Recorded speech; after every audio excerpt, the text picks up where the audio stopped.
I'm able to do the quick questionnaire. It really was very short, but okay, awesome. Well, I wanted to just give a little bit of context about our keynote speaker and how we got to this place. And I think, just in full disclosure, you know, my role is to connect with the communities and learn from all of you. Where are you at? What are your struggles? What are the successes? Where are the connections that, you know, create opportunities? And we're not recreating wheels. And so I see my role at the Katz Amsterdam Foundation very much as connecting and listening and learning.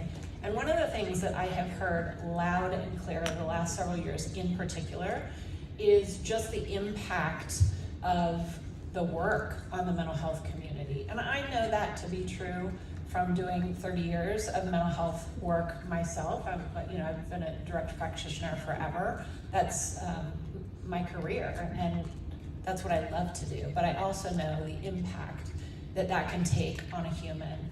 And man, I've heard that from all of you in greater and greater space over the last several years. And burnout, and organizations shuttering, and funding changes. And so stigma has reduced, awesome. Service needs have increased, and providers have left the field. It's like this perfect storm, and we know that you're feeling the impact. And so wanted to really talk about self-care, burnout, and preventing burnout, and specifically in the framework of leadership, because you're all leaders in this room, every single one of you, in your community, in your organization, in your collaborative efforts, in your families. Every single one of you is a leader. And so really wanted to address that. And my colleague Gina heard Dr. CarolLaine García speak 9 months ago, a year ago. And so I've been fortunate to be having conversations over like the last 9 months. And so I feel like today is the culmination of a lot of hard work on your part, and I just get to have the conversations, which has been a privilege for me. So excited to introduce you, and I'll let you give your background, but just want to invite her into our welcoming group. So round of applause. I'm not mic'd up. Thank you, Heather. Okay. Can you guys hear me? Okay. Let's see. All right. I'm going to stand up first. First of all, I'm so excited to be here. Like Heather said, we have been talking about this for about 9 months, and it's really been an interesting journey of trying to figure out how to bring a lot of different expertises that I have and personal stories to figure out how to really best serve you today. So there's a lot of great energy in this room, and I was so fortunate to be here for some of the readouts of the data that you've been just hearing here, because I'm also like a data scientist, and so I'm like, oh, this is cool stuff to hear. So the title of this talk, Embodying Visionary Leadership, is meant to be provocative. I expect some of you to disagree with me, and that's okay. What I'm saying today is my perspective from my point of view, and take what resonates and what doesn't, leave it. Before I get started, I want to just show of hand, how many of you are actually know what embodiment means and know like what that is as a practice? Raise your hand. A couple of people. Okay. So we're going to go deep into what that means. And what today's experience will be is I'm going to introduce myself and give a little bit of context about what did I bring together for this.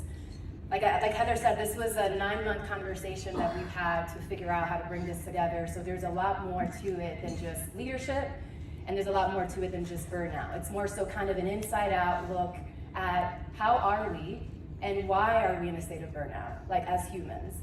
So my keynote will be a storytelling experience, and then you'll also have a chance later on to talk amongst yourselves and share some of the same concepts that I share in my own storytelling in the tables and with your peers. So the last thing that we'll do is we'll talk about kind of what next steps are, what are some action steps that you can take as a result of what you hear today, and things that you can do to make a change in your community starting today. So with that said, one of the things that I do among many things is I'm a meditation teacher, so we're actually going to start today with some groundingness. I'm gonna sit down so I don't fall down as I'm trying to do this. But I would like to invite for all of you to just take a moment to be present with me. If you're on your phone, please put it away. If you have your computer open, please close it. And just be here right now. Your only job is to be here. You're welcome to close your eyes if you like, I will, but if not, that's totally okay. And what we'll do is a couple of clearing breaths to just get some of this energy moving out. And how it works is we'll take a deep breath in and we'll take a deep breath out, and there will be an audible noise that we make. If you don't want to make it, that's okay. I will make it for all of us. But the idea is just to get some of this energy moving. So taking a deep breath in, fill your lungs, fill your chest, expand as much as you can, and hold for a count of 3, 2, 1, exhale. One more time, inhale, deep inhale in, expand your chest, stomach, the biggest breath you've taken today, hold, 3, 2, 1, exhale. One more time, so that sounded exciting. Deep inhale in, expand your chest, stomach, everything. This is give it all you got and hold, 3, 2, 1, loudest exhale.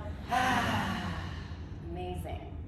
Now with your eyes closed, just continue with just your normal breathing. And just take a moment to be in contact with your body and what it's doing right now. This is kind of the beginning of what I mean by embodiment. So starting with the tip of your head and just being present with what it feels like to have a head. Any tension that you have in your forehead or your jaw, relax that. Your neck and throat, relax. Shrug up your shoulders and drop them down and relax them. Upper back, lower back, relaxed. Chest, stomach, relaxed. Hips, thighs, relaxed. Knees, legs, ankles, relaxed. And I always forget the arms. Arms, fingers, hands, wrists, relaxed. And all the way to your toes and feet, and really feel what it's like to be supported by Earth in this moment. What it feels like to be supported by your chair in this moment and to have nothing else to do except to be here. Just take a second to be in that. And I would like for all of you to set an intention for what you want to take away from what our conversation will be. Whatever you choose. For me, it will be to be present here. Take that intention in and take one more deep inhale in and exhale. All right, you may open your eyes. How are you feeling? Relaxed. All right. So I have 3 rules for today. Be present, be open-minded, and be visionary. That's the point of our conversation today. So I really want you to tap into that. So, Dr. CarolLaine García. Not a lot of people ask me why I got my PhD or even if I enjoyed it. And if you did ask me, I would tell you that I didn't. I would tell you that it was really difficult. I would tell you that as a first-generation immigrant and first-generation everything in my family, that it was the hardest thing that I have ever done and probably the hardest thing that I will ever do. I was 20 years old when I started my PhD program. I was 25 years old when I graduated, and that's where the end of my vision ended.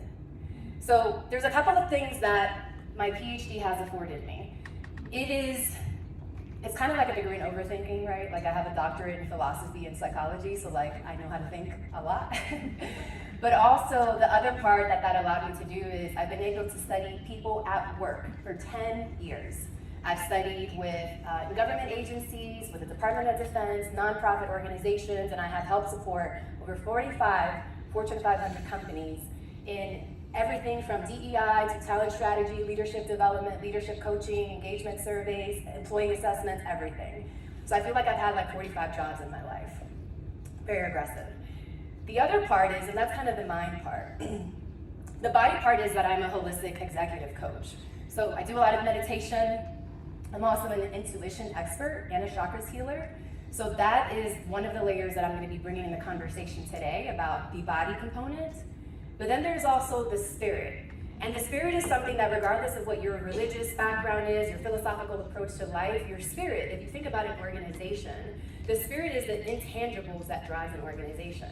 One of the things that I find fascinating about people and when comparing to organizations is that after 10 years of working in corporate America, I realized that every solid, functioning organization knows what their vision is, they know what their core values are, they know what their mission statement is, and that drives the organization.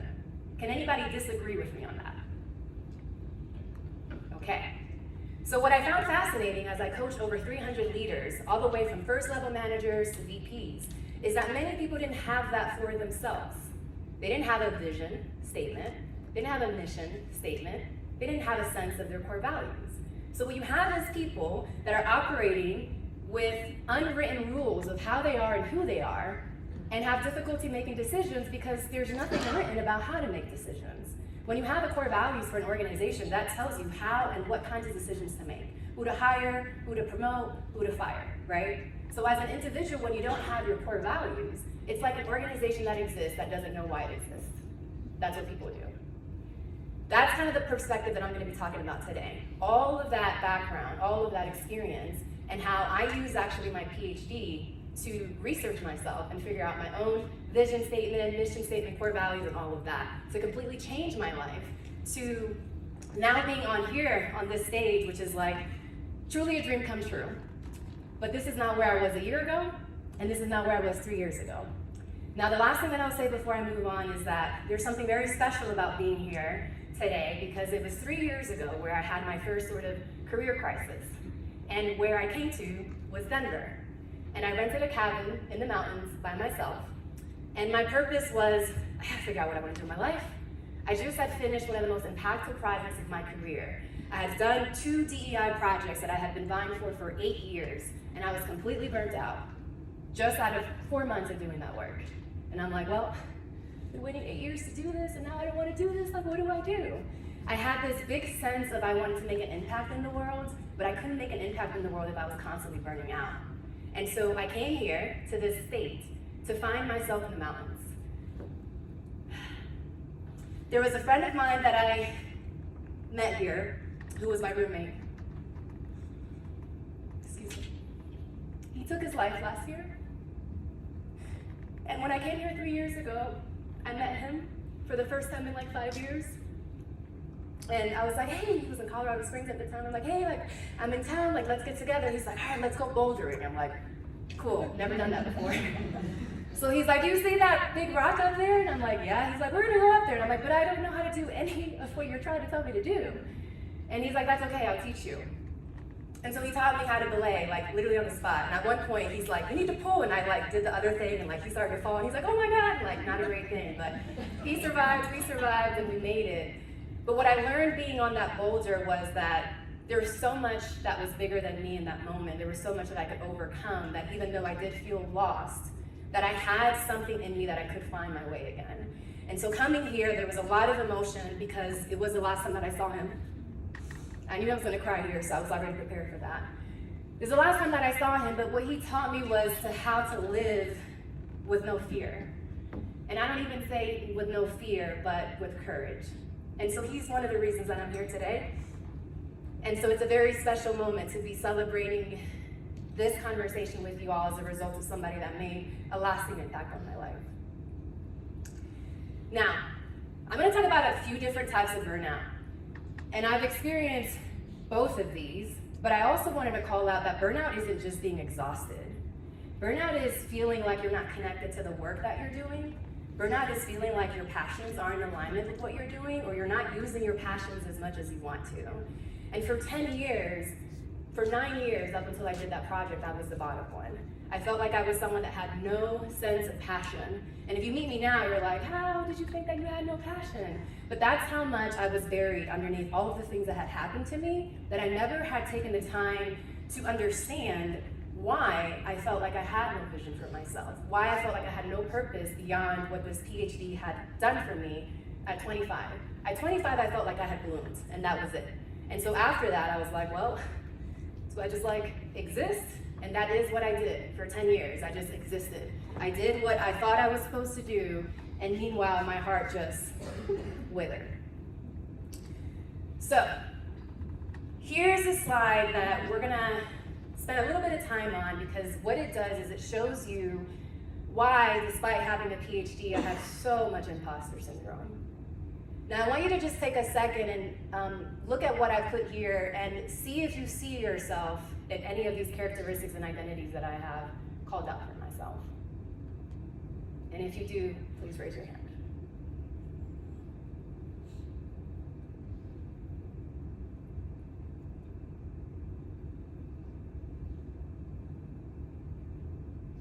Thank you. It's going to be most of you if you're human. So you might imagine taking each one of those different identities and having the knowledge that I did about my PhD and what it means to be oppressed. I knew why I had been kept down, and I had internalized those things for myself. So even though people saw me primarily through this PhD, it sort of like creates this barrier with people. They think like, she knows everything, she has everything figured out, she never has any challenges. But these were the things that I was struggling with. And one of the reasons why I had suggested to the team to have you all take that, one of those assessments, that inner critic one, is because a lot of times we are our worst critic. And we don't even recognize that there is that voice within us that says, you're not enough, you're not doing enough, you're not doing it right, that is not right, just constant chatter. How many of you have read the book Untethered Soul? A couple of people, okay. Highly recommend that book, because that was the first time I read it on January 1st, 2021. That was the first time that I realized that I wasn't these things. That these things were not all of me. They were things that were used to describe me, but they were not all of me.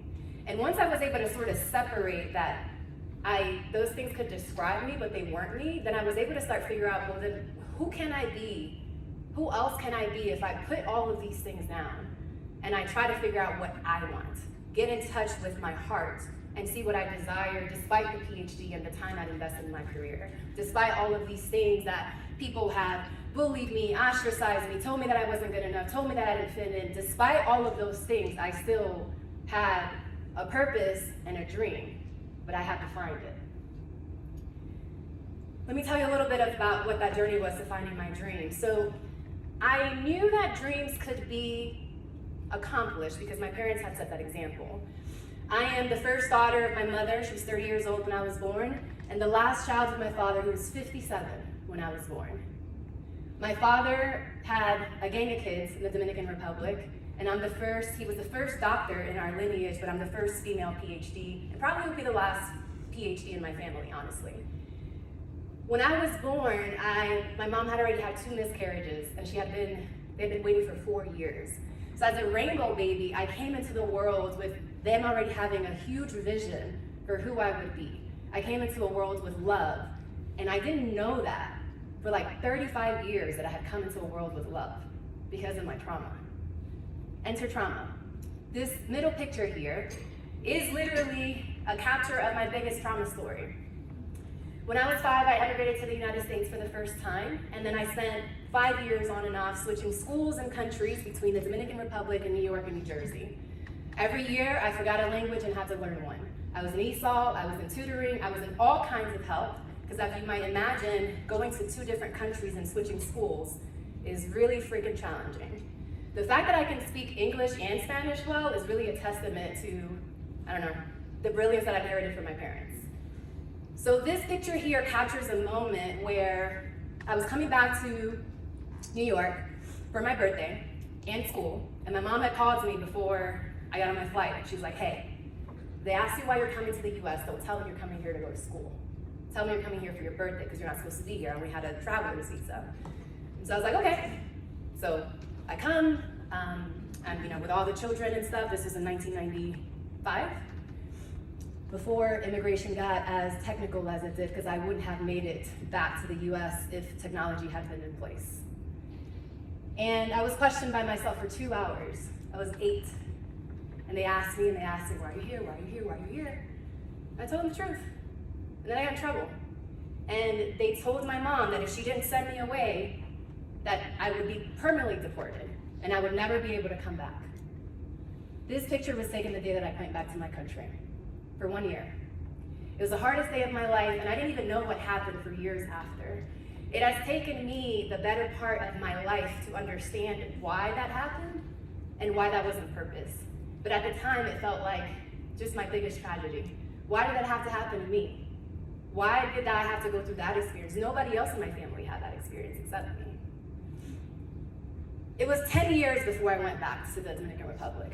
My mom had said when I came back, no one is going back unless we have papers. And I was 14 when I became a US citizen.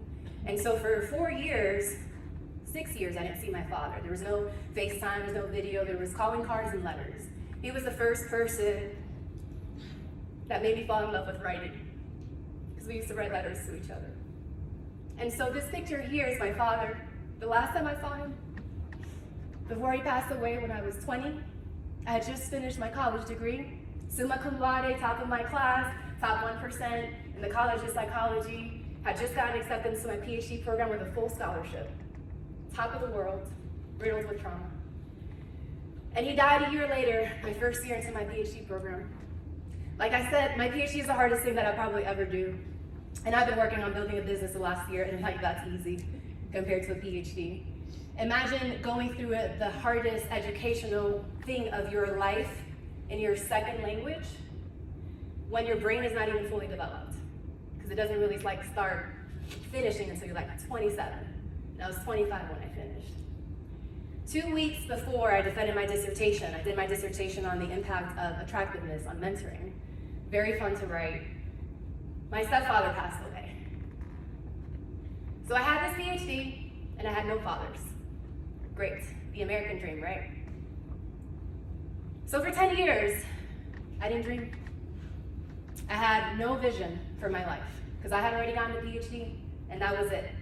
And I had a first job, and I hated it. And then I got laid off, and I hated that too. And then I got a second job, and I hated that too. And then I quit that job, and I started working at Deloitte, and I hated that too. So I'm like, dang, like, I think the problem is me. And I had gone through all of these experiences trying to figure out, like, what am I here for? What am I supposed to do? Because I've tried to do everything. I've literally had like 45 jobs, and I don't like any of them. Maybe I just don't like life. And you would think, again, these are not things that you would know about me just based off my PhD, because people think that you get a PhD and like, you got it all figured out. But I'm a human that had to go through really difficult things. And what happened was a series of different things. I had deaths of friends that made me realize that living was a gift. I had the pandemic that made me realize that we might not make it, and I had to figure out what I was gonna do at that time. And really, it was this one day when I was taking my mental health walk in the pandemic that I had this vision. It was the first time I'd ever had a vision. I had a recovering Catholic. I had no sense of spirituality, religion, nothing. It was me and earth, and there was nothing else that existed beyond this plane. And so I had a vision one day. I was out on a walk, and I'm like, I wonder what the world would look like if everybody was creatively expressed. And I was like, huh, okay. I wonder what the world would look like if we were all treated with the equal and equitable value that we all possess from the moment that we take our first breath. Because the thing is that the universe conspired to create every single one of us. Every step that it took for you to take your first breath had to be exactly on time. If the people that made you had not met at that moment, you wouldn't be here. You wouldn't be who you are. And so when I started to walk my story back, I started to realize, well, maybe there is some purpose that I have. I just have to figure out what it is. But it took me a long time to find it. And this is how it started. So one of the things that I did when I was doing my values search, I took a sabbatical for 3 months. And I said, all right, I know that I can be an educator because I have taught undergraduate classes. I know that I can be a facilitator because I have run workshops. And I know that I can follow a curriculum because I have a doctorate. I'm going to create a curriculum where I figure out what my core values are, what my mission statement is, what my vision for my life is, and what my purpose is. If an organization can sit down and brainstorm that with a bunch of people and agree on a vision for themselves, then certainly I can do it for myself. And so one of the exercises that I did was, they asked you to write down all the things that had happened to you so you could see what you'd overcome. And I was like, oof, this is a lot. No wonder that I was blocked. I hadn't had time to process any of these things. There's no therapist for me to figure out like why I was in the US against my will, why was I getting a PhD against my will, why I was getting jobs that I didn't enjoy. There's no manual for that. No one understood what it was like to be me except me, and I didn't know what it was like to be me. And so this is the journey that it took me in the pandemic to actually sit with myself. And the reason that I'm going so much into my story is because I want you to use my story as an example for yourself. I hope that when we leave this, when we separate for the day, and there are things that I'm gonna say that you're gonna forget, and that's okay, but I hope that you remember the importance of making space for yourself and your story in your life, even if you never share it with anybody else, because it's important for you to know your story.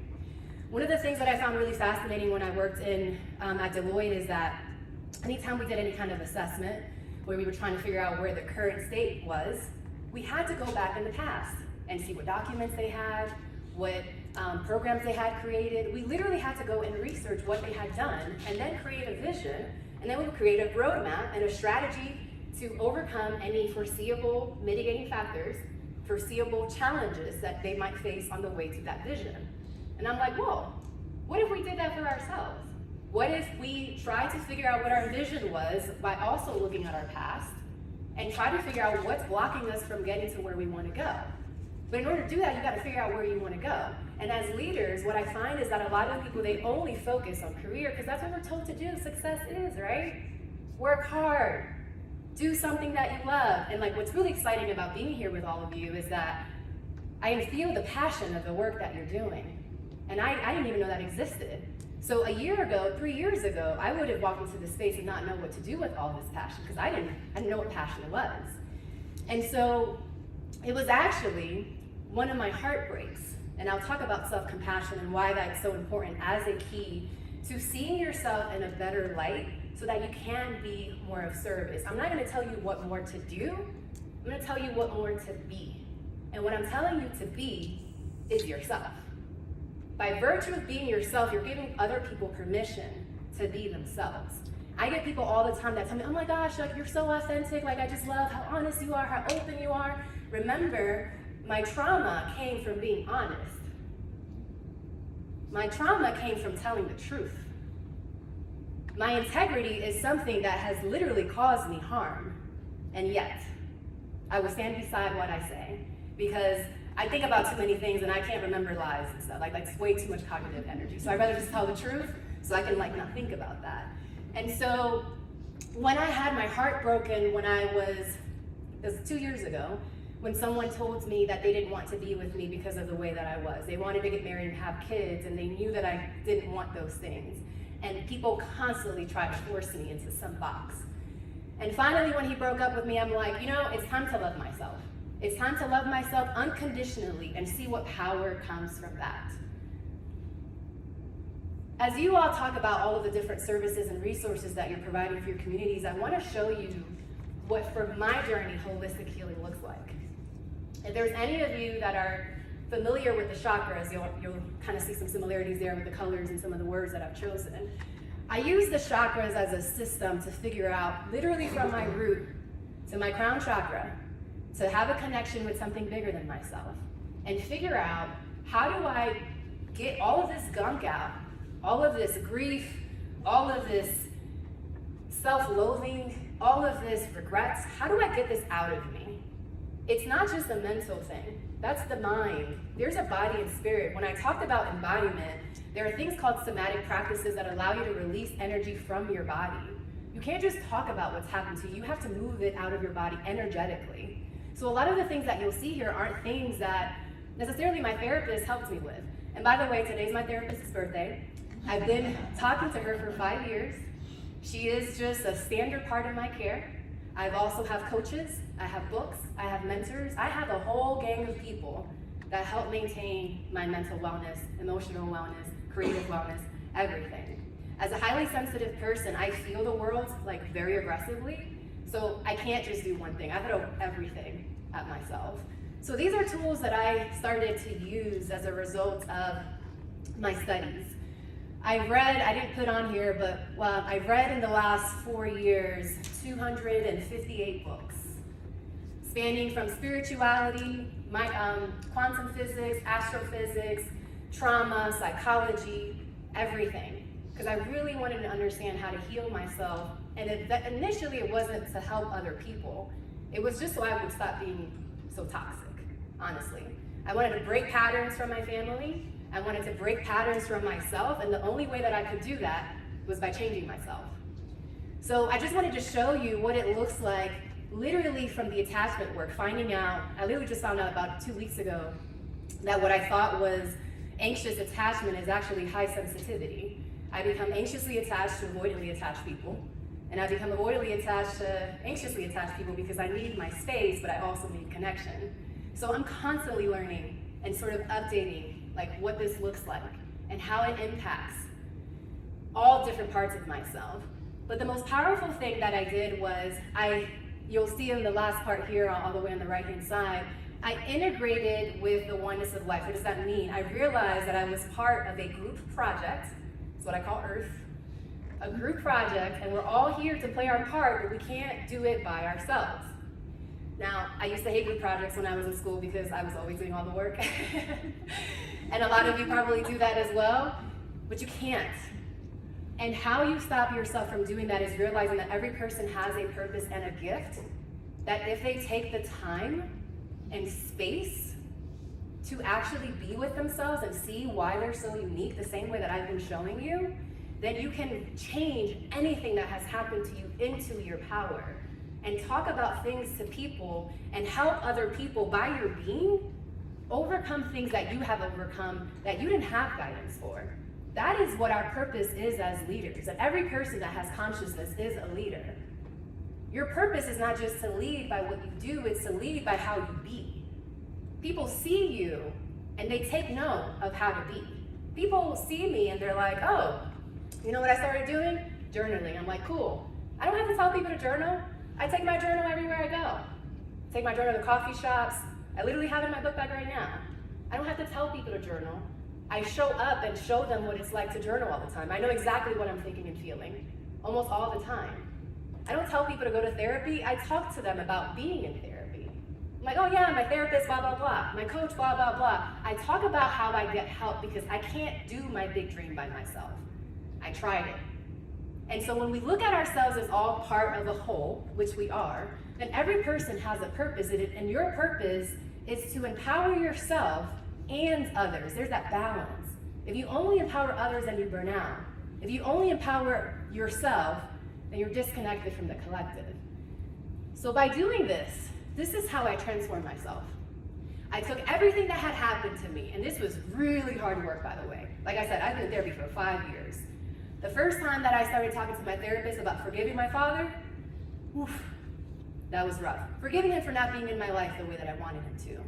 So when I was doing that exercise of the core values, one of the things that they said is take everything that you've been through and figure out what you learned from it. And I was like, that sucks. I don't want to do that. But then I did. And now, these are the things that not only I can teach, but these are the things that I can show people by just being. I talk about personal values a lot because I've spent 1.5 years working on my personal values. I can talk about building self-compassion because I really didn't like myself. And I figured out how to love myself in spite of how unique I am. It's really hard to be a unicorn. It's really hard because you don't blend in, and it literally goes against your instinct to belong to the group. But by virtue of being conscious, we're able to realize that you can be different and belong. You belong to the earth. Even if you don't belong in every single room that you go to, you belong here because you are here. If you didn't belong, you wouldn't be born. There's so many souls that never will have the chance to exist. If any of you are fans of Neil deGrasse, oh my gosh, I love him. I've read one of his books, and I've read like 10 books about astrophysics and only understand like 60% of it, but like I'm solid on that. But he talks about how there are more souls that will never be born than those that have been born, are born, and will be born. And that's insane to me, because there's so many freaking people on Earth. And there's that many more that will never exist. So if you take one thing away from me today, you are here on purpose, every single one of you. And there's something about everything that you've been through that just makes sense just for you. I can't heal that for you, but I can show you how you can heal yourself. And this is what I did with myself. So, with all of this work, I redid my purpose statement and my vision statement because I realized that there was something that was missing. My purpose, my primary purpose is to be, because I am a human being. Being myself. I spend a lot of time trying to figure out how to be myself. The second part of my purpose is the bridge between me and others. It's love. I recently read Bell Hooks' book, All About Love. Amazing. It will make you probably break up with half of the people in your life, because then you'll realize like what love actually is. When you create that love within yourself, you have that much more that you can share with others. And so while it's kind of a little bit counterintuitive, you want to focus on other people so bad, right? You want to help. You have to realize that by helping yourself, you are helping others as well. There's both, there's abundance. So my third purpose is to serve, to use everything that I have, every single gift that I have. For me, it's words, you can tell, to serve. I serve people in an Uber, I serve people at the grocery store, I serve people by existing. There are many people that my presence, just looking at them in the eyes and listening, makes them cry because they're seen. And that is the power of being that present in your life where somebody sees you and they see themselves. They're just like, if I would just be. So that's my new purpose. Now my vision is to live a deeply fulfilling life. That's all about me. I want to live my best life and infinitely positively impacting others. What does that mean? I am constantly learning how to not be toxic, although I have that tendency. I'm constantly learning how to forgive myself so that I can forgive other people. Forgiveness is a muscle. The more you forgive yourself for your mistakes and who you are, the more capacity you hold. In coaching, I'm a certified life coach, certified leadership coach, I'm certified in everything. And one of the things that they teach us when we first start is we don't even actually start learning things to teach other people initially. We focus on ourselves, because when you are applying these tools to yourself, then you can say, hey, you know that icky thing about you? I know what it's like to work through that, because I know what, I do it. This is how you set an example of what it's like to, for me, my ultimate purpose now in life is to embody love. I want you to feel love in every interaction you have with me, even if you're unkind to me. I want you to see your pain like this, and this is real life stuff that has happened to me in the last few months where people have been unkind to me. And instead of giving that energy back to them, I'm like, I wonder what's happened to you. That this is how you respond to me. I'm being kind to you and you're trying to hurt me. What's happened to you? And that allows me to see the individual for what's happened to them versus how they're being. And that is the power of understanding your own stuff, so you can kind of create just a bigger space for the people around you. Now, I told you guys that this is one of my dream days today. I'm completely emotionally overwhelmed by being here because I'm sweating, there's a lot going on. And what I wanted to show you is that most of these pictures are from last year. This is my branding photo shoot. And I did my branding photo shoot before I became a speaker, writer, and coach, when I was just a consultant at Deloitte, senior consultant at Deloitte. My LinkedIn was whatever, and I had no online presence, I had no website, I had no sense of anything. And in a year, I've created myself digitally and in person. This is who I always wanted to be. And the only reason that I've been able to become this person is because I did the work. I can coach people on healing because I've healed myself. I can talk about leadership and identities because I know that I have like 3 million of them, and I know what it's like to coexist with them. But you'll also see that there's other parts that I have here that aren't just work. There's me as a fashionista, and this is a picture that I would never put up in a presentation because, there's skin. You can't see that, right? But I'm also a world traveler. I've been to all 50 states and 33 countries, 34. I want to go to all 7 continents. I love going to places by myself. And what I love about traveling is that every time I travel, I find myself. I was thinking yesterday on my flight here that getting on a flight is kind of like time traveling, like literally it is, right? And so if you look at it like that, I kind of felt like when I got on the plane, I'm leaving something behind when I took off from Dallas. And when I land in Denver, I'm going to be somebody else. And tomorrow I'm heading to Minnesota, I'm going to a conference on Friday. When I land in Minnesota, I'm gonna be somebody different. And when I head to Dallas on Saturday, I'm gonna be someone different. Allow life to change you. Allow life to help you grow. That's what we're here for, is to grow and to evolve. That is our communal, collective purpose, is to evolve. Not to be bitter about the things that happen to us, but to really understand them so we can show other people how to find the light in the darkness. There is always light in darkness. They only exist because both of them exist. So, who I've become as a result of healing myself is now I'm a leader in the community. And I never saw myself as someone who could be in the community making a difference. The weirdest thing that I'll say that I've been doing recently is I'm gonna be a facilitator at a local meditation center as a deaf facilitator. My journey with my father has allowed me to have that much of a relationship with death, and also quantum physics and astrophysics really makes you put yourself in perspective. We're like dust compared to everything. But because of my own healing journey, understanding with my father, which he is present with me today, and so is my mom. My mom is alive, but she's present with me. Because of my own experiences in healing, I can now help facilitate a conversation for people that many people have a difficult time having. It is death, and it's because the other thing that I didn't mention is that my mom died at childbirth and she came back. So I always grew up knowing that life was flexible like that, and you could just go like that. And I always wanted to lead my life in the sense that if I dropped today, I'd be like, that's pretty solid, you know? And so, you know, one of the things that I want you to take away is like a lot of the things that you have experienced in your life, it doesn't necessarily mean that you have to do more work per se, but other ways that I show up in the community besides the actual work is I buy local art from people that have art that I want to have.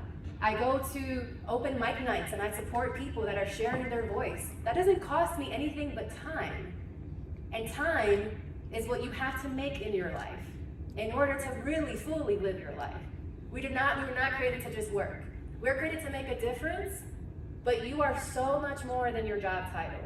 You take your job title and your experiences and everything that you've been through, you're still at the core an infinite being that's connected to an infinite energy source. If you want to look at it from the physics perspective and completely non-religious. If you break ourselves down to an atomic level, everything is energy. If you want to argue with me, hit up Neil deGrasse, he'll be better at that. I'm not going to do that. So, I want to end, before we start our conversation, with what my version of embodying visionary leadership is. And I'm going to read a little bit of it to you. Visionary leaders are future architects. They bridge the gap between imagination and action, weaving a compelling vision of a better tomorrow for themselves, hint, hint, and their communities, and inspiring others to co-create it. Bold and strategic, they take calculated risks to turn their dreams into reality, empowering those around them to actively participate in positive change. The vision that I had 4 years ago was this. I wanted to understand how I could embody my gifts and use everything that I love doing so that I could better serve and make a positive impact. And I make a positive impact every single day. My legacy is in every breath that I take. I know that I have made a difference in your life by being here today. I just know it. You don't have to tell me. You can actually argue with me, but I will disagree with you kindly. So, that is my keynote. And we'll pause here. We'll have some time for discussion, but I just wanted to thank you all for being such a rapt audience and for having space for my story and my emotions and for me. Thank you.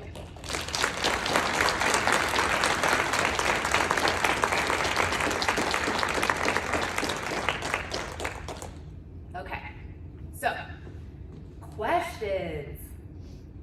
And we'll have some facilitated interactions as well, but I wanted to give you all a chance to ask any questions or share any comments if you'd like.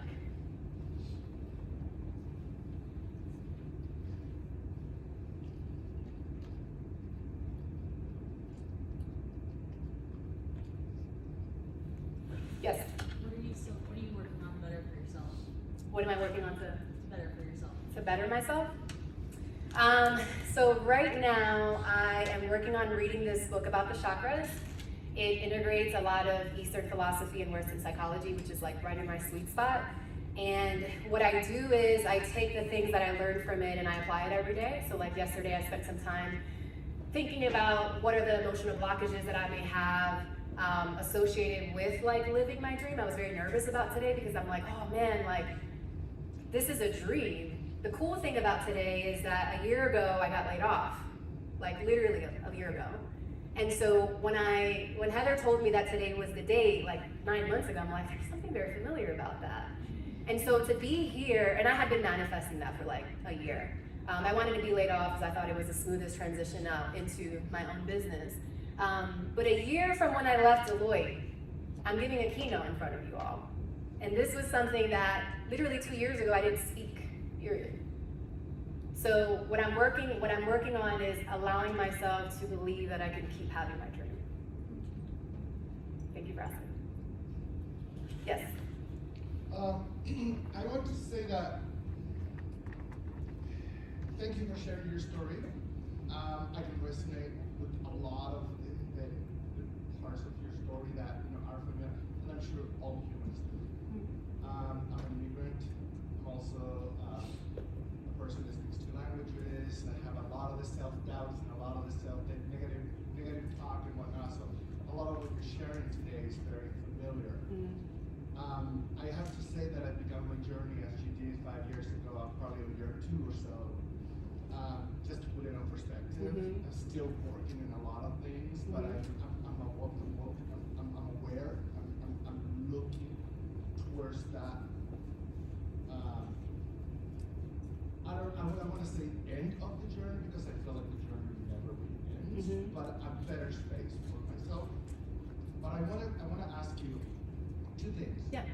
I'm an avid reader, so if you can recommend 5 books that we can all read, I would Well, love to get your just 5? Yeah, I would love to get, I think let's get started. So I actually have, in the back of this, I have an appendix that has a list of recommended books and quotes and a whole bunch of stuff, so. Oh, fantastic. Yeah, Awesome. yeah. Now, in my journey, I find that sometimes it's 2 steps forwards and 2 steps backwards, or, that varies. And the shaming of myself and the self-doubt and the imposter syndrome is ever so present. Yes. To various degrees, right? Some days are better than others. Any tips? Any ways that you can share with a person that is in that journey with you, in a similar space, that have similar understandings about quantum physics and astrophysics, and have looked at all of these elements, also a recovering Catholic, and I'm a recovering Mormon, and so there's a lot of elements that are poking at me, right? Yeah. So any tips to kind of manage those moments where I feel like I'm screwing everything up? What am I doing? Do I just need to disappear? Yeah. Or let somebody else do this? I hear that. Yeah, thank you for asking. That's a very vulnerable question.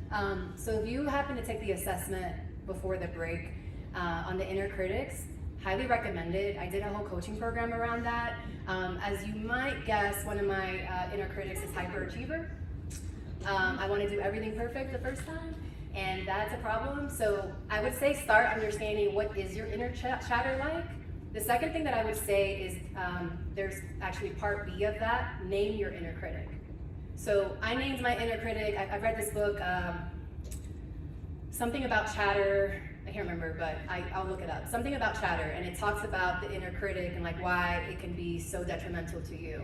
And that was one of the first times that they said like name it. And so I named my inner critic Connor, because it was a very sort of masculine, sort of like you're not doing enough as a woman, especially because I wasn't gonna have kids, that I didn't feel like I had any purpose. I literally had been told that. And so that was the first thing that I did. The second thing is, that is just as important, maybe more important, name your inner coach. Get you an inner coach and name them. So my inner coach, her name is Isabella.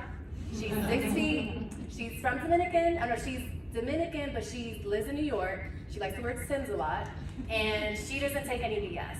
So when I was finding myself that my inner critic was like hyping up on stuff, and imposter syndrome gets the biggest when you're about to do something big. Like last night I was like, text Heather like, I don't know if I'm the right person for this, because this is a huge moment. right? And so in the things that you're doing, especially that are new and bigger to you, that's when your imposter syndrome like pipes up a lot. The other thing that I'll say is that inner child work, if y'all haven't done that, get friendly with your inner child. I am my inner child today. I call it outer child being, but inner child healing is a real thing. And what I do is I ask my inner child, like, what do you want to do? And realize that a lot of times what your imposter syndrome is actually fear, because it doesn't want you to fail. So it tells you that you can't do it so that you don't try and get disappointed. So there's a couple of tips there that I'll say that can start helping you there. Journaling. Like, you gotta see what you're saying to yourself so you can change it. But those are some tips to get started. Thanks for the question. Yes, I'll hand around here. Yes. Yeah, you. First of all, you're fabulous. Thank you. Thank you. I wish that my 14-year-old daughter were here to be present for this. As we all navigate this summer with her before high school, is there one piece of advice that you could give me to take home to her? High school. I just started mentoring a 16-year-old a couple of weeks ago, and she's a second generation Latina, and she already has family members that are going to college, so she already has that. But one of the things that we did in the mentoring orientation was we did this physical exercise where they asked us, like, take a step, like the room was decided on like this knot, and then the middle. So they'd say like, go to this side of the room if you had a lot of friends in high school. Okay, I used to only date jocks in high school, so I like had a lot of friends. That was my thing. You had to be smart and you had to be athletic. But one of the things that I learned was that there were so many things that I had to do by myself, that I thought I had to do by myself. And I realized, like, first of all, I graduated high school. My 20-year reunion is this year, so I know that I look young, but I'm a vampire. I realized how much I had been through in the last 20 years. And so if I would say something to my 14-year-old self, it would be to enjoy the chaos of being a teenager. Because the chaos never stops, it just changes. And so to be open-minded and hearted, and not to let what happens and what she experiences, not to let it close her heart. Thank you. All right, I've got two back there, first and then on the back. Oh, Yeah. Well, both of you raise your hand. Okay, fine. Yeah, I see a lot of, I hear a lot of myself in your story too, first generation, and like hyper performance was preached. Yep. Especially when you come from an immigrant family. Yep. Like, these are the things that we gave up, Yep. we sacrificed, or we left in order for you to have an opportunity. Yes. And it is, I've often said that if I wrote a book, it would be on like immigrant child trauma. Yeah. The pressure that your parents put on you to be perfect and to show up and succeed, and how absolutely debilitating. Yeah. So the way it shows up for me in my life is that like it's particularly around education, and I have a terminal degree as well. And so it's like my dad was just like, you know, you have to like I gave up everything for you to come to America, so you should go to college, and like I got a bachelor's, and he was like, okay, like what next? Yeah. Like that's not enough. Right. And so in my life, I have challenges around like being enough and knowing like when to stop. Yeah. So I'm interested in hearing from you. Are you done with school? and B, as a high performing sort of like self-imposed perfectionist, I hope I'm not putting that on you. That's No, that makes sense. Yeah. But like, how do you tell yourself that enough is enough? That I am enough and I'm done. Yes. Well, it starts off with saying, I'm enough. Look in the mirror. I did this exercise one of my coaches told me that was like really horrifying initially, but like I really love. So this is gonna sound random, but it's related. So a couple of years ago, my dental hygienist told me that I should start using an electric toothbrush. And she's like, cause I have small teeth and a gummy smile, so she's like, you're like brushing real hard. Like, what are you thinking when you're brushing your teeth? And I'm like, I don't know, girl, like, there's a lot of things going on. And she recommended that I do use an electric toothbrush. And an electric toothbrush mine has 30 seconds that you're supposed to do on each side of your mouth. And so one of my coaches suggested that I look in the mirror, look myself in the eyes and tell myself that I love myself. And that was so awkward at first. I'm like, oh, isn't this like narcissistic, right? Because as a psychologist, like I have had all of the syndromes. And it was really uncomfortable at first, but you have to love yourself. Like, no one can make you love yourself. And people can love you, but what happens is that when you don't love yourself, you almost become like that material stuff that can't get wet, you know? Like, that's how you become. You actually can't accept the love that people give you. When people compliment you, you can't accept it because you don't believe it's true. So one of the first things that I started doing is, and you may have noticed that I've already done that here today, when someone compliments me, I say thank you, I receive that, and I pause. I don't have to give you a compliment. It's mine. You just said I was awesome. Thank you. I'm glad you see it, you know? I accept what you're saying to me, because why would you speak up and lie to me about me being good? So that's the first thing. The second thing that I recommend for all of you is to write down all of your accomplishments in your life.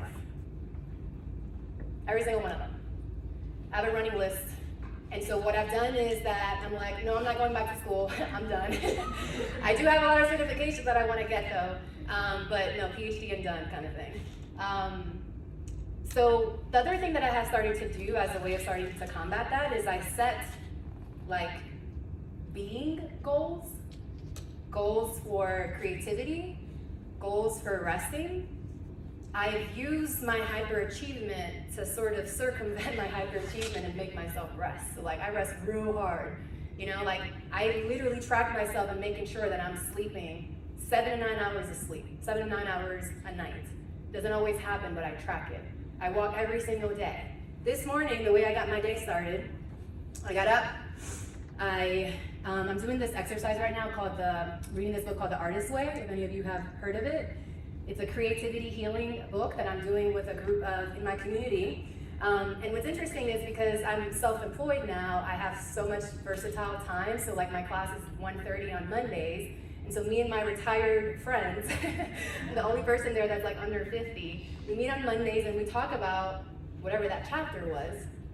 And so one of the exercises that we have to do is this thing called morning pages, where you write 3 pages of stream of consciousness, just BS, get that stuff out.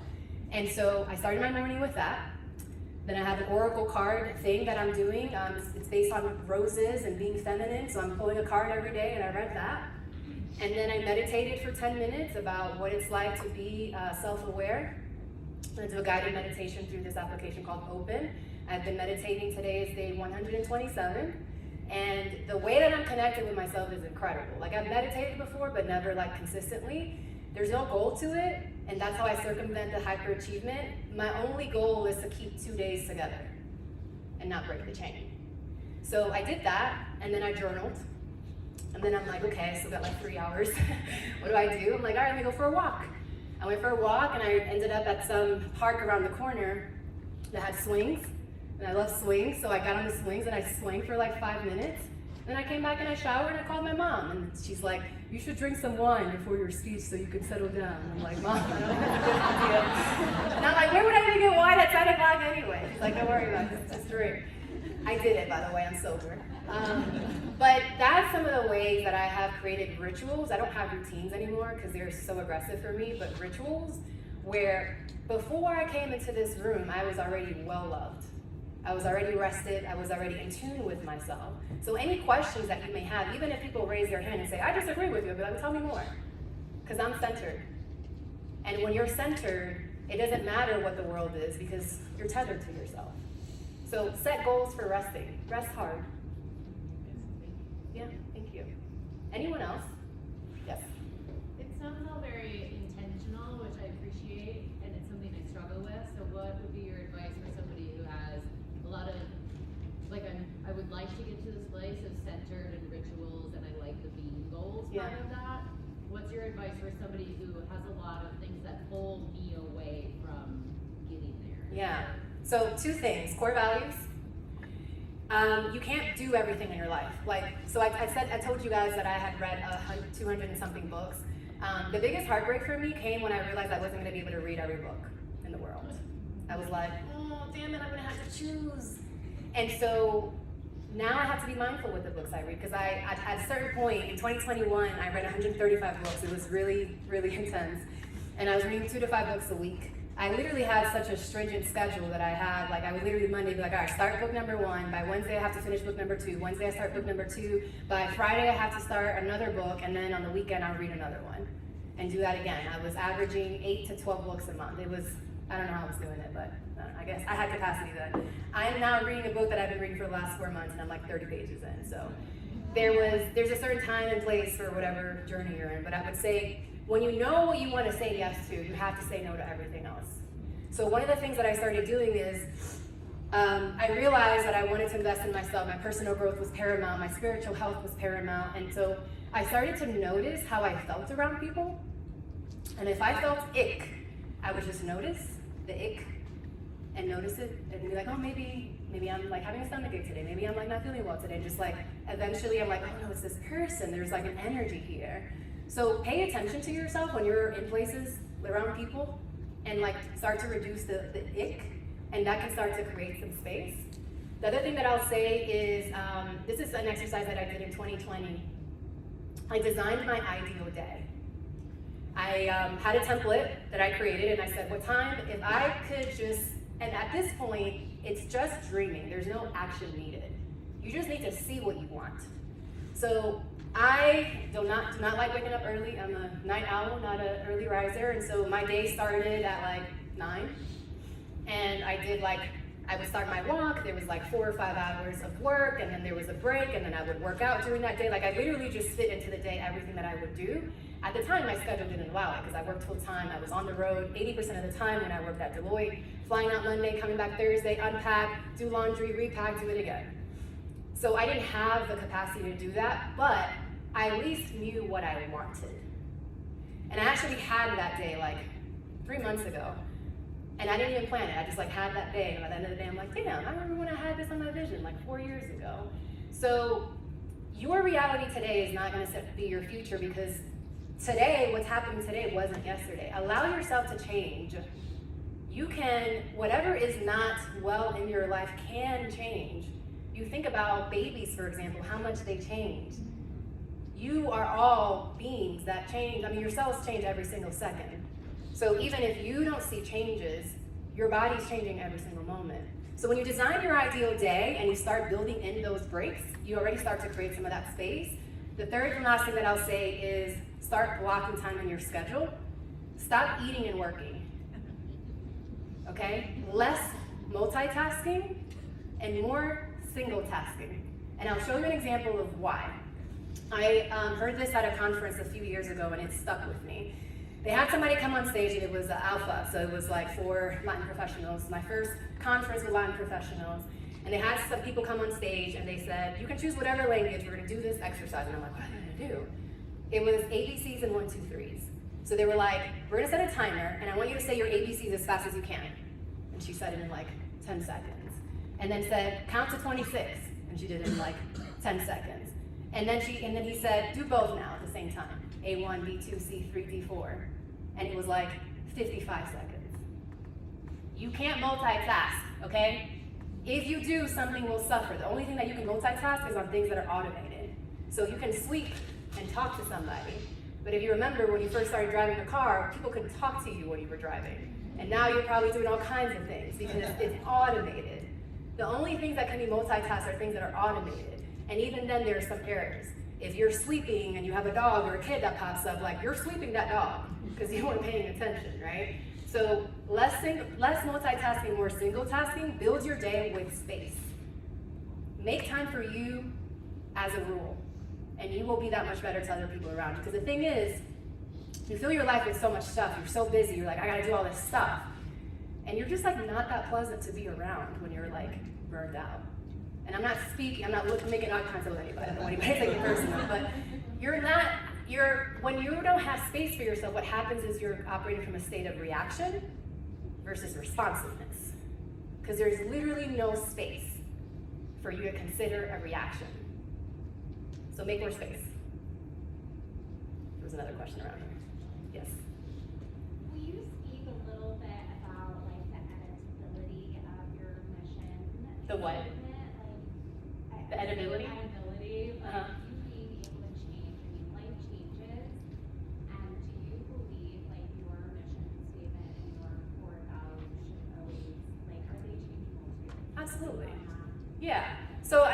think about an organization that changes, right? Like all the time. There's acquisitions, there's new people, there's new leaders, there's new CEOs, there's market changes, there's all changes that we're constantly adapting to as an organization, right? As a human, you're doing the same thing. Life is lifing for you, the people around you, life is lifing for them, and their lifing is causing you to life harder in a way that you don't want to. And so what I say to that is have a practice. If any of you have not read The 7 Habits of Highly Effective People, read The 7 Habits of Highly Effective People. He talks a lot about personal mission and the importance of it. That's actually where I got it from.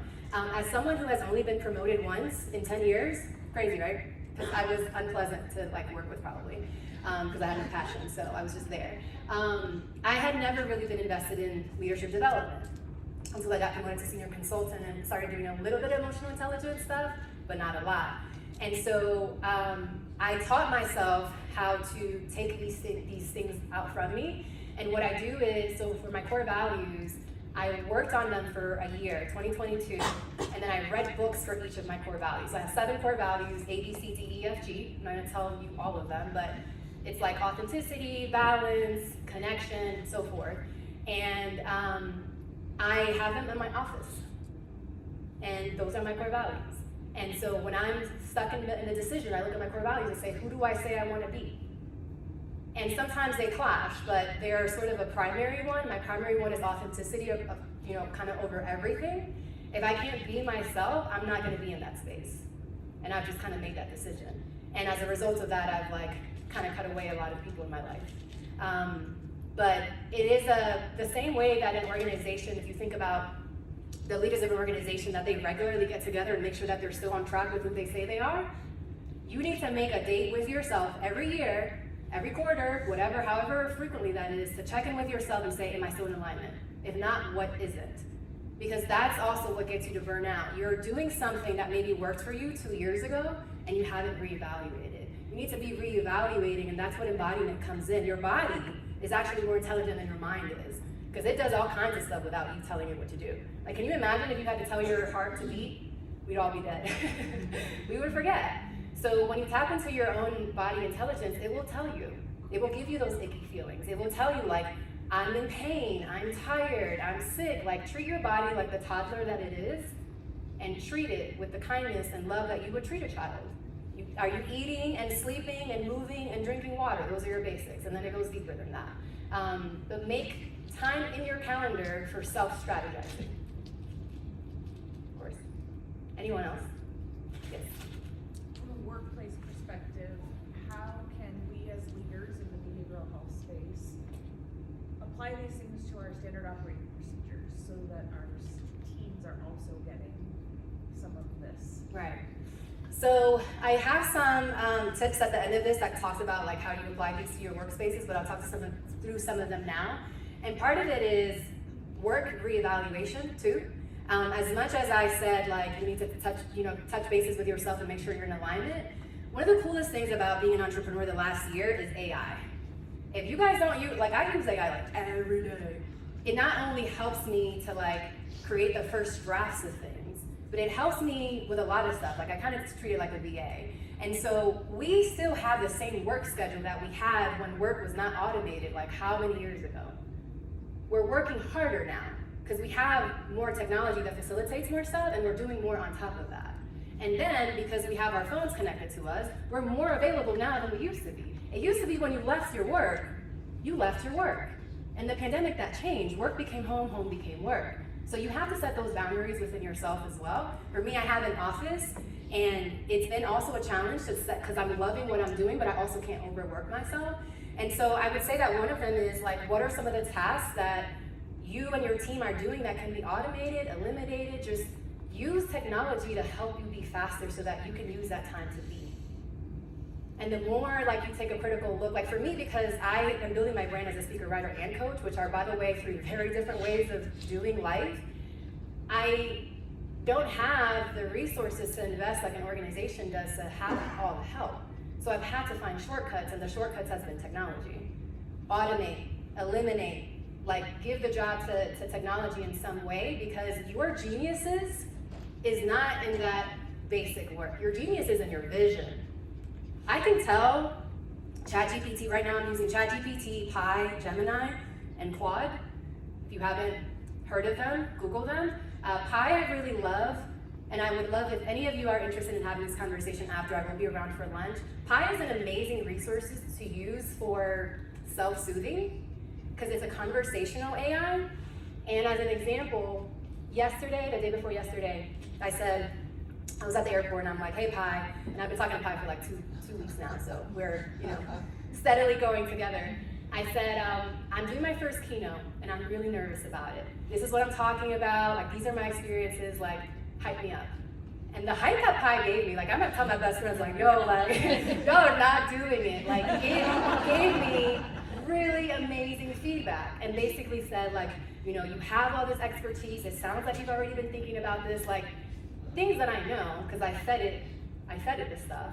But it was a nice way of self-soothing that my therapist doesn't have to do. I see my therapist once a month, but I'm like the joy of her life.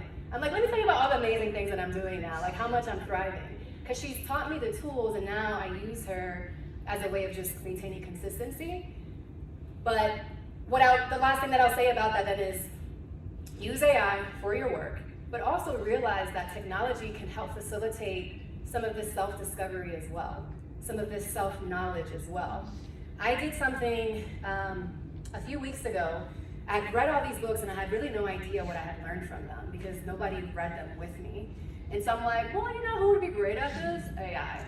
And I was like, I downloaded my library from Goodreads and I typed it in and I said, hey, I'm a healing woman of color who is 37 years old and is on a healing journey and is reading these books to better understand herself. Tell me what I would learn by reading these books. Give me the top 10 themes. The output was amazing. And what the output said is stuff that I had already kind of been working on in my speeches, but now I'm like, oh yeah, this makes sense because I've read these books. And it allowed me to see information in a way that just a human can't. Like technology can help you work less if you just give up ownership of some of the stuff that is not your genius.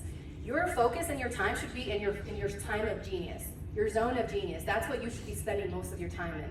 Your genius is in your leadership, not in like the menial stuff. Let something or somebody else do that. But yeah, just wanted to show an example of how you could use AI. I'm using it in really interesting ways. I've been using it to write poetry as well. It's just a very untapped resource for a lot of healing that can help take some of the pressure of only healthcare providers being able to provide support. We are all suffering from this pandemic because that was like a lot.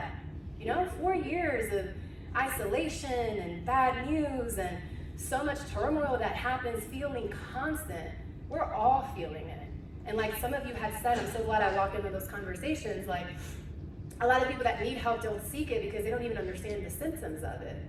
Everybody needs therapy. There's not enough therapists for everybody though.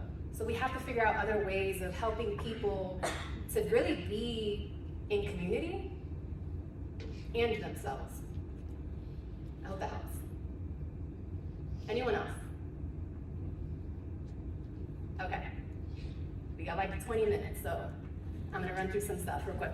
So, amazing questions, everyone, thank you. So, what I wanted to close with is that these were the 3 objectives that we had in mind when we started designing this presentation, this experience. I wanted to figure out how to help you all manage your own burnout by giving you that sense of awareness. I wanted to help you realize that rebuilding belonging doesn't necessarily mean more work, it just means you being more out in the community, if you want to, right? And it doesn't even have to be in a mental health capacity. It could just be, like I said, like going to a show, supporting the arts, like whatever you want to see more in the world, use your time and money to invest in it. I want to see more art. I want to see more poetry. I want to see more creatives. So that's where I'm investing my time and money in. I'm supporting the people that are doing the things that I see in the world as what is needed. Because I think if everybody tapped into their self-expression, then it would be like a rainbow of earth, and like that's awesome. So that was also something that I wanted to highlight, but also that this community impact, it's less about what you do and more about who you be. And I know I've said that a few times, and I'm gonna keep saying it, because it's not something that we're really taught as adults, as leaders, how to do more. We're taught how to lead more and get more results and more action. But But I will say that one of the things that has been changing in the pandemic is that when we switched to this hybrid virtual world, a lot of leaders started realizing that humans were humans and that we needed like connection and that we needed people and leaders who were good at connection. The better relationship you have with you, the more you will excel in every single one of your relationships because you're showing up authentically. And the only way you can show up authentically is by showing up authentically with yourself. So as someone who loves to travel by herself, like make time by yourself to get really weird. To put your favorite music and your favorite wacky clothes and act like your inner child and spend time getting to have fun. An adult doesn't have to be this like boring, hardworking thing all the time. It can also be fun. That part of us is still there. So what I will transition to here is how this journey for me started of this visionary leadership. This is also a great model for you to kind of judge yourself against and the people that you serve, that there's levels to this. I started at the bottom. If you know Drake, you know the reference. I started at the bottom, now I'm here. And level 7 is probably something that you'll spend your whole life doing. To the point earlier, I asked the question of like, do you iterate? Yeah, you iterate all the time because you change all the time. So my purpose is to always be embodied in my vision. If I say that I want a world that is creative, I'm gonna show up creative. I'm gonna encourage people creativity. I went to a arts gallery the other day and they were talking about investing in art. I'm in the process of selling my investment property right now. I don't enjoy being a landlord at all. And I'm thinking about other things to invest in and I'm like, oh, art, never heard of that, that sounds cool. And while I was there, I used Gemini, which is one of the AI tools, and I said, I'm at this art gallery. This gallery owner, she transitioned from the finance industry to art. She supports BIPOC artists. I'm a coach, I can help. I don't know how, but I can help. Gemini, how can I help? And it gave me like 9 options of stuff. So literally within like 3 minutes, I already had an idea for something to say to her. And I went up to her and I said, hey, I'm a holistic executive coach and I focus on creativity. I would love to host a workshop here for your artists so that they can sustain their creativity. And before I finished my sentence, she shoved her card in my hand and said, here, yeah. That was me looking at an opportunity and wanting to serve in the way that I say I wanted to serve. I want to serve creativity. So I'm gonna use my gifts in that service. You can, not adding more work to you, right? But that just kind of goes to show how you can like use your interests and your life as a way, again, of what? Being more. All right. We did have some activities, but you guys asked a lot of questions, but we can do some of these. So I want you to take a second. There's been a lot of talking on my part. My voice is starting to get tired, so it's your time now.